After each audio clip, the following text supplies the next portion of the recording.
Devenir un enfant. Le baptême de bébé exprime donc quelque chose qui est au cœur de notre foi, l'absolue primauté de l'amour de Dieu pour nous. Mais il suggère aussi que pour être vivants en tant que chrétiens, nous devons devenir comme des enfants. En ce temps-là, les disciples s'approchèrent de Jésus et lui dirent « Qui donc est le plus grand dans le royaume des cieux ?» Alors Jésus appela un petit enfant.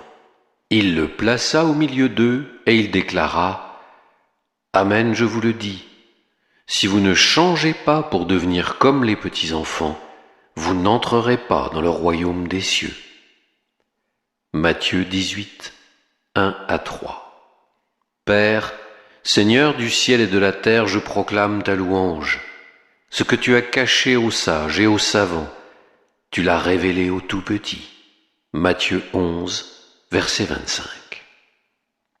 L'invitation de Jésus à ce que nous devenions des enfants semblerait donner raison à de nombreux athées qui soupçonnent la religion de nous infantiliser, d'être une fuite devant les complications de la vie adulte. À sa confirmation, on demanda à sœur Anne Willits, dominicaine, alors âgée de 9 ans, quel était le 6e commandement. Elle répondit « Tu ne commettras pas la vie adulte ». Comme Peter Pan, nous, les chrétiens, ne voulons pas grandir, mais nous réfugier dans un pieux et illusoire Neverland, un pays imaginaire. Notre société souffre d'une obsession par rapport à l'enfance perdue. J'étais à Hollywood quand mourut Michael Jackson, dont la maison fantasque était appelée elle aussi Neverland. Et des millions de gens à travers le monde pleurèrent la perte du chanteur. Ils se reconnaissaient eux-mêmes dans cette quête angoissée de l'enfance. Les histoires mettant en jeu des enfants ont une immense popularité. Le monde de Narnia, de Lewis, Harry Potter à l'école des sorciers, Frodon et ses amis dans Le Seigneur des Anneaux, la double trilogie, à la croisée des mondes de Philippe Pullman, etc. Ces récits ne nous enchantent pas simplement parce qu'ils sont magnifiquement écrits et souvent profonds, mais parce que notre civilisation souffre d'une crise d'enfance. Au cours des violences de rue dans les villes britanniques, en août 2011, des adolescents et même des enfants de 7 ans seulement ont été pris en train de voler, de piller et d'attaquer. Ces jeunes semblaient avoir raté leur enfance, et comment pourraient-ils alors devenir adultes un jour? Peut-être n'ont-ils jamais bénéficié de cet espace sécurisant qu'est la saine dépendance des parents, source de maturation? Au lieu de cela, peut-être ont-ils été forcés à une indépendance prématurée, déjà consommateurs, alors qu'ils auraient dû être en train de jouer. Au baptême, même les adultes deviennent enfants de Dieu. Cela n'est pas une incitation à fuir la maturité, parce que devenir chrétien, en particulier à la confirmation, c'est aussi grandir et devenir spirituellement adulte.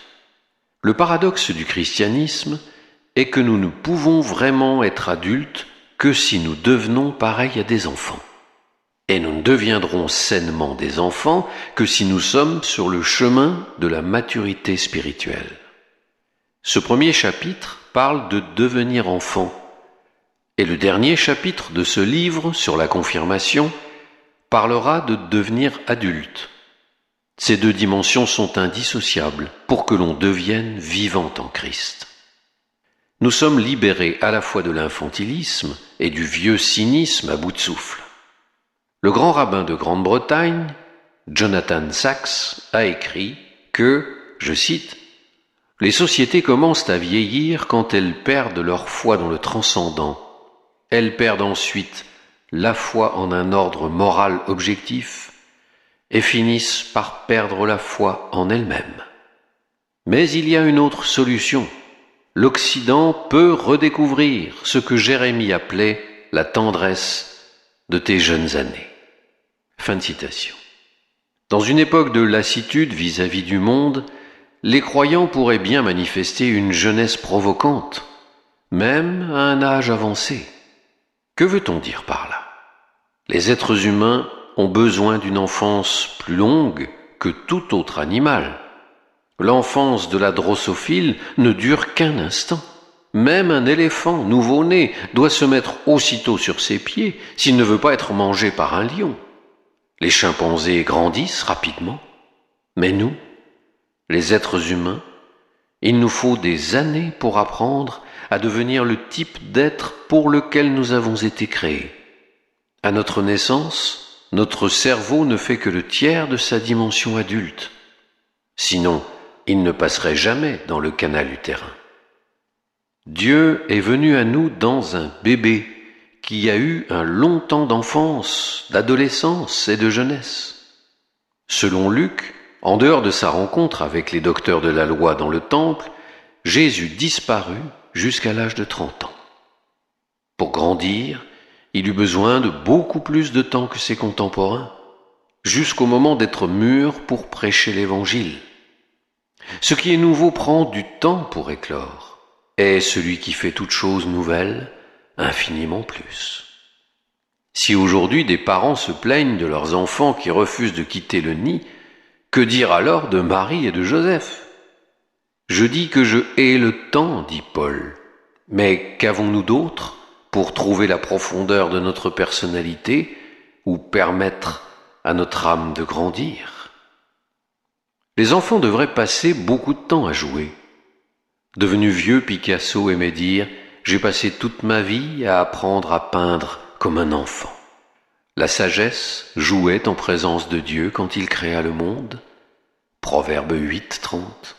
Et Dieu fit le Léviathan pour jouer avec lui. Psaume 104, 26. Dans la Bible, les animaux sont souvent en train de jouer. Et dans le royaume messianique, le nourrisson s'amusera sur le nid du cobra. Isaïe 11, 8. Et les places de la ville seront pleines de petits garçons et de petites filles qui viendront y jouer. Zacharie 8, 5. Chacun de nous est créé pour être un homo ludens, un être humain enjoué. Jouer est un écho de notre enfance et une anticipation de notre destinée céleste. Si nous oublions comment jouer, nous ne serons jamais vraiment adultes. Saint Thomas d'Aquin croyait que l'inaptitude à jouer était un signe de faiblesse morale.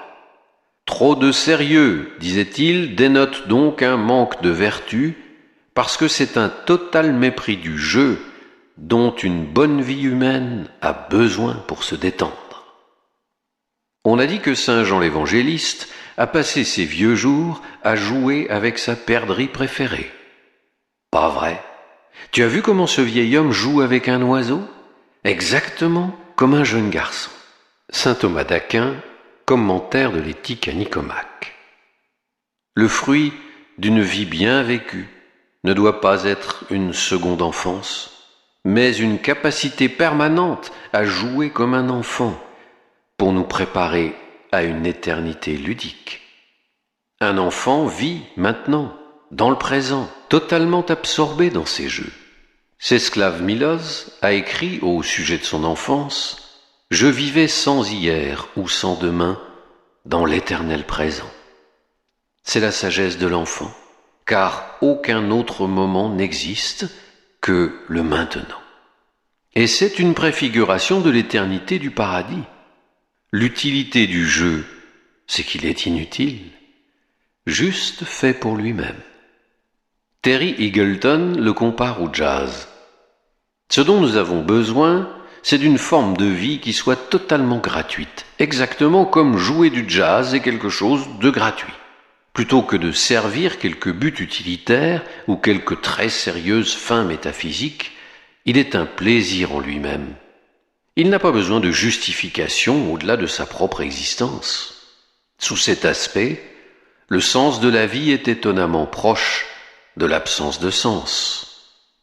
Les croyants religieux qui trouvent cette version du sens de la vie un peu trop désinvolte à leur goût doivent se rappeler que Dieu, lui aussi, est à lui-même sa propre fin, sa propre cause, sa propre raison et son propre délice.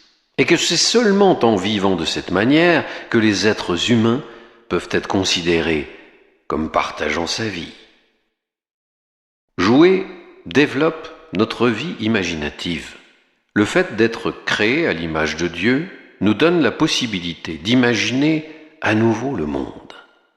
Frank Arens, l'auteur de la bande dessinée Calvin et Hobbes, affirmait « Les adultes sont en perte de capacité imaginative, alors que nous aurions probablement besoin d'en avoir davantage. Cette capacité est étouffée par les choses qui sont connaissables. » Je me souviens de la richesse imaginative de ma propre enfance, l'inexprimable rayonnement d'une boîte aux lettres rouge, le tronc d'un arbre mort dans les bois, qui était un château fort à défendre ou un galion de pirates à aborder. Il y avait aussi les terreurs de l'enfance, la panique de monter dans ma chambre la nuit, en évitant des horreurs à chaque tournant de l'escalier. Quand c'était mon tour d'enfermer les poules la nuit, je prenais toujours un gros bâton pour repousser les tigres que j'aurais pu rencontrer sur mon chemin. J'ai accompli des actes d'héroïsme demeurés inconnus. L'enfant exprime quelque chose d'essentiel à notre humanité, notre capacité à faire du neuf. Hannah Arendt, dans La condition de l'homme moderne, appelle cela la condition humaine de natalité. À chaque nouvelle naissance, quelque chose d'exceptionnellement nouveau arrive dans le monde. Chaque enfant est inconnu à sa naissance, même pour ses parents. Nous pouvons seulement essayer de deviner à quoi il ou elle ressemblera. Arendt dit que pour chaque enfant, nous posons la question « Qui es-tu » Au fond baptismaux, nous sommes plongés dans la nouveauté même du Christ, dans l'éternelle fraîcheur de Dieu. Nous baptisons des enfants pour que, en tant que membres du corps du Christ, ils puissent faire face à des défis que nous ne pouvons anticiper et bâtir une Église que nous ne pouvons imaginer. Nous baptisons des enfants pour qu'ils ne soient pas comme nous. Dietrich Bonhoeffer, le grand théologien luthérien, fut pendu par les nazis le 9 avril 1945, 23 jours avant la reddition de ses bourreaux. Dans une période sombre où il ne pouvait voir aucune issue, il écrivit une lettre à son neveu nouveau-né, Dietrich Bethge, pour son baptême. Le bébé était un signe d'espérance pour un monde nouveau que Bonhoeffer ne pouvait imaginer, un nouveau commencement. Toutes ces fortes paroles anciennes de la profession de foi chrétienne vont être prononcées sur toi. Et le commandement de baptiser donné par Jésus va être accompli sur toi, sans que tu en connaisses rien. Ce n'est pas à nous de prophétiser le jour, mais le jour viendra, où les gens seront une fois encore appelés à annoncer la parole de Dieu, une parole qui changera et renouvellera le monde. Ce sera un nouveau langage, peut-être entièrement non religieux, mais libérateur et rédempteur, comme l'était le langage de Jésus. Ce sera le langage d'une nouvelle droiture et d'une nouvelle vérité, proclamant la paix de Dieu avec les humains et l'avènement de son règne.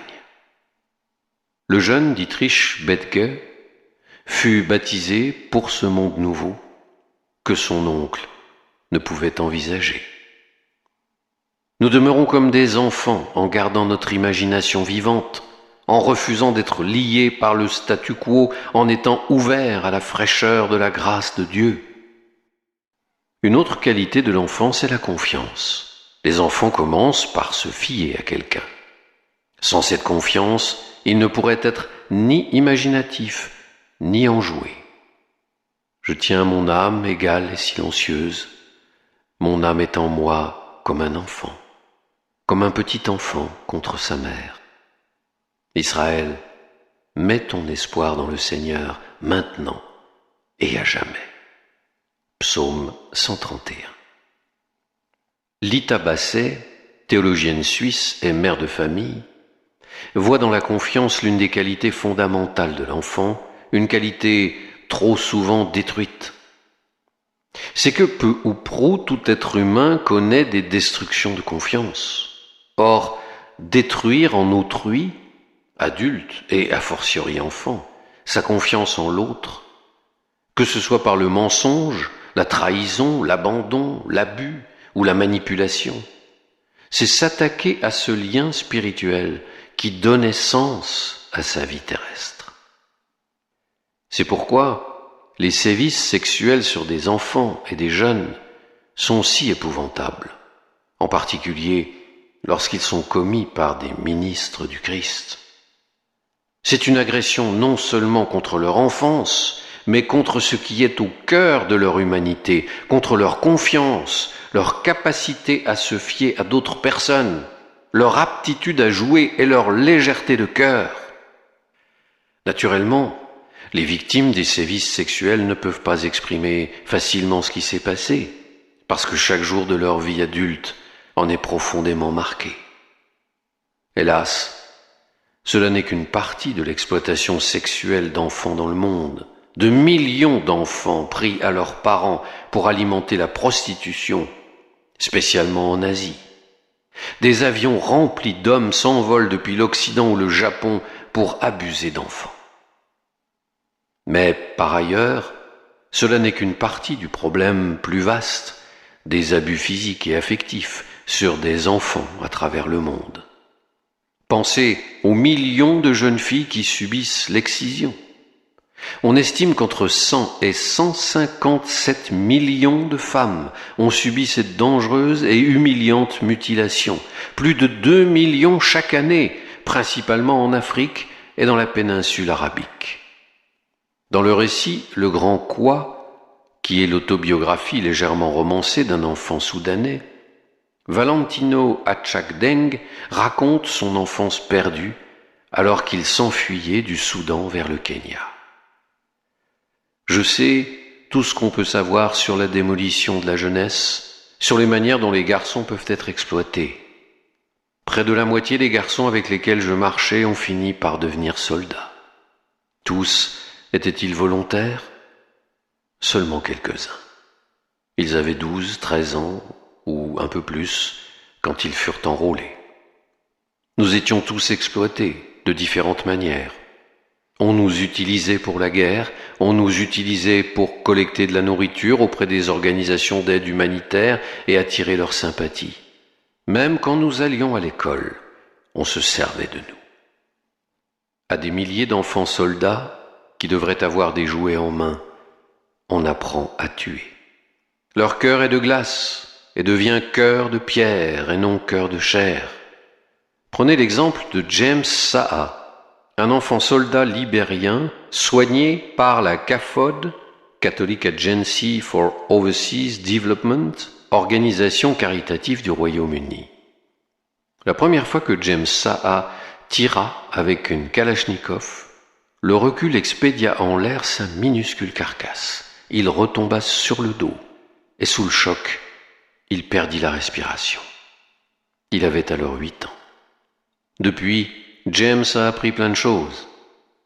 Aujourd'hui, à un peu plus de 9 ans, le garçon au corps émacié et maculé de boue est un vétéran de la guerre terrible qui a coûté la vie à plus de 4 millions de gens. Il a passé les 12 derniers mois avec les forces gouvernementales comme bourreau des consommateurs de drogue et il a appris à adorer son travail. Le boulot de James a consisté à achever avec sa Kalachnikov les prisonniers rebelles qu'on avait auparavant torturés et mutilés.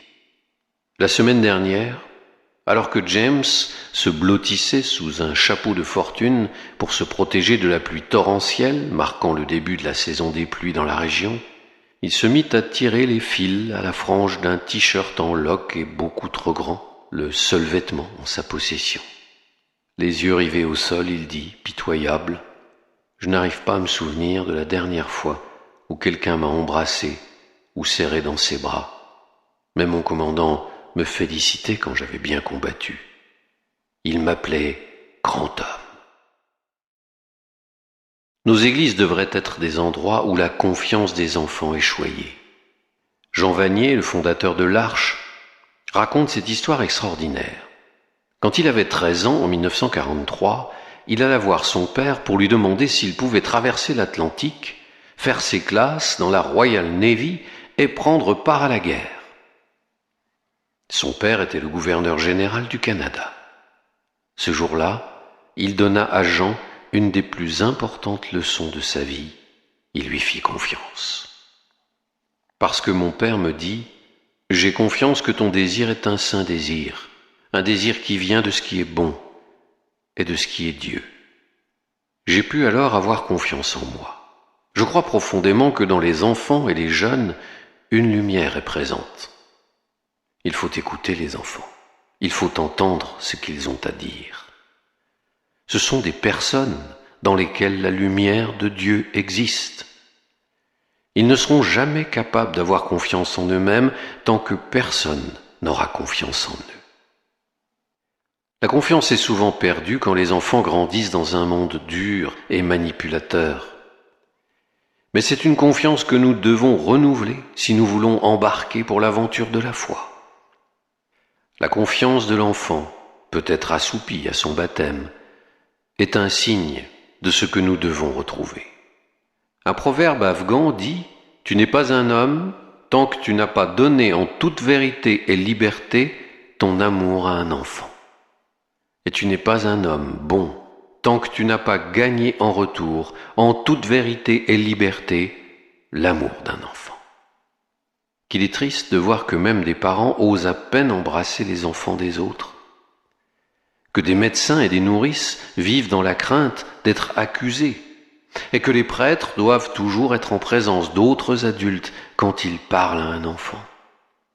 Quelle sorte d'utérus maternel sera la fontaine baptismale pour les enfants de Dieu, tant que nous n'aurons pas appris à mériter de nouveau la confiance?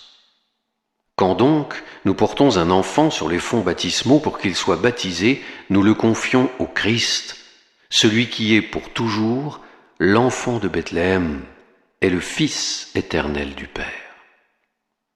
Nous prions pour que cet enfant puisse avoir une véritable enfance et devienne ainsi un enfant adulte de Dieu avec quelque chose de la fraîcheur spontanée du Christ.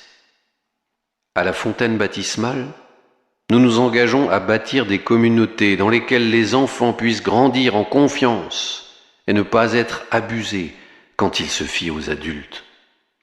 Soyez donc ici, avec l'enfant sans défense, repoussez le prédateur, le sauvage, le sans pitié. Allumez ici la flamme des moments de grâce, loin de la peur. Citation de G.W. Booker, Before the Ending of the Day. Philippe Denis est un dominicain belge qui travaille avec les orphelins du sida en Afrique du Sud. Je lui demandais comment le baptême est éclairé par l'enfance. Il me répondit « Nous ne devons pas idéaliser les enfants, ils ont aussi leurs problèmes. Encore que tous les enfants sont ou peuvent devenir résilients. Malgré d'énormes défis, ils ont la capacité de rebondir. Ils peuvent saisir les opportunités qui leur arrivent. Là encore, c'est notre manière d'être en face de Dieu. Nous sommes blessés et traumatisés et nous avons malgré tout de la résilience. Nous pouvons saisir les opportunités. C'est aussi en ce sens que nous, les baptisés, nous sommes comme des enfants. Le baptême est comme une rosée sur cette profonde résilience humaine. Il irrigue chez les enfants la force qui les aide à endurer de terribles souffrances et privations et à grandir encore humainement, blessés, mais non abattus. Et si nous venons vers le baptême en tant qu'adultes, c'est dans l'espérance que Dieu va renouveler notre jeunesse comme celle de l'aigle, psaume 103, verset 5. Même les faibles viennent à la fontaine baptismale pour être touchés par l'éternelle résilience de Dieu. Je suis agacé quand des gens d'âge moyen se mettent à se plaindre « Nous devenons vieux ». Un jour, lors d'une retraite pour un diocèse des États-Unis, je suis tombé sur un groupe de prêtres entre la quarantaine et la cinquantaine. Je leur ai demandé de quoi ils parlaient. Nos plans de retraite. Rabbi Nahman de Breslau disait à juste titre « Il est interdit de devenir vieux ». Cela n'a rien à voir avec le fait de refuser le vieillissement ou de nier notre condition mortelle. C'est cette réalité, nous le verrons, que nous devons affronter quand nous examinons notre immersion dans les eaux de la mort et de la résurrection.